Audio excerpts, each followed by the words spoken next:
नमस्कार, आप सुन रहे हैं रेडियो हिंदुस्तान। आरजे रजनी लेकर आई है आपके लिए राष्ट्रनीति। राष्ट्रनीति में आज का विषय है नेताओं के लिए अलग कानून क्यों और जनता के लिए अलग कानून क्यों, जिसको लिखा है प्रसिद्ध पत्रकार एवं लेखक डॉक्टर वेद प्रताप वैदिक ने। आजकल सर्वोच्च न्यायालय में एक बड़ी मजेदार याचिका पर बहस चल रही है। उसमें मांग की गई है कि जिस भी विधायक या सांसद को आपराधिक मामलों में सजा दी गई हो, उसे जीवन भर के लिए राजनीतिक से बाहर क्यों नहीं किया जाए। अभी 1951 की जनप्रतिनिधि कानून के मुताबिक यदि किसी नेता को सजा मिलती है तो वह 6 वर्ष तक वह ना तो कोई चुनाव लड़ सकता है और ना ही किसी राजनीतिक दल का पदाधिकारी बन सकता है। 6 साल के बाद वह चाहे तो फिर भी दंडना सकता है। अब यदि ऐसे नेताओं पर जीवन भर का प्रतिबंध लग जाए तो क्या हमारी राजनीति का शुद्धिकरण नहीं होगा। ऐसे बड़े प्रतिबंध के डर के मारे नेता लोग अपराध आदि करने से क्या बचे रहना नहीं चाहेंगे।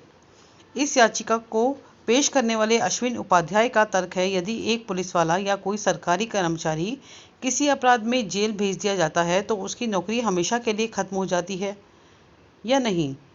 जहां तक नेता का सवाल है, उसके लिए राजनीति सरकारी नौकरी की तरह उसके जीवन यापन का एकमात्र साधन ही नहीं होती।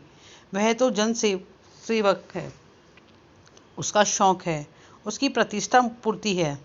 राजनीति से बाहर किए जाने पर वह भूखा तो नहीं मर सकता।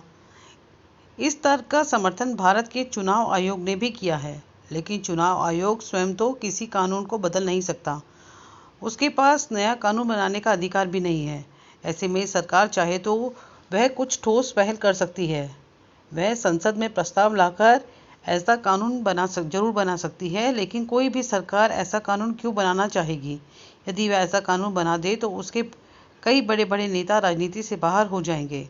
देश के अनेक केंद्रीय मंत्री, मुख्यमंत्री, सांसद और विधायक साधारण अपराधियों की तरह जेल की हवा खा चुके हैं और कई तो अभी भी जेल में ही सड़ रहे हैं।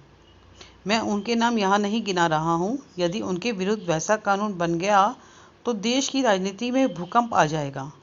यह भी ठीक है कि कई नेताओं को उनकी विरोधी सरकारों ने बनावटी आरोप के आधार पर सीटों के पीछे धकेल दिया था। इसके अलावा यदि सत्तारूढ़ पार्टी अपने किसी प्रबल विरोधी नेता को राजनीति से बाहर करने के लिए इस कानून का सहारा ले लेगी तो कोई आश्चर्य क्यों होगा। इसलिए इस याचिका पर फैसला देते हुए अदालत को कई मुद्दों पर विचार करना होगा। बीच का रास्ता यह भी हो सकता है कि राजनीति से अपराधियों के निर्वाचन की अवधि 6 साल से बढ़ाकर 10 साल कर दी जाए। 10 साल में तो अच्छे खासे नेताओं की भी हवा खिसक जाती है। राजनीति को अपराधियों से मुक्त करना बहुत ज़रूरी है, लेकिन वास्तविक पश्चाताप करने वालों को दोबारा मौका क्यों नहीं दिया जा सकता। बने रहिए हमारे साथ रेडियो हिंदुस्तान पर। सबको सिखाएं पेड़ लगाएं, सबको सिखाएं जल बचाएं।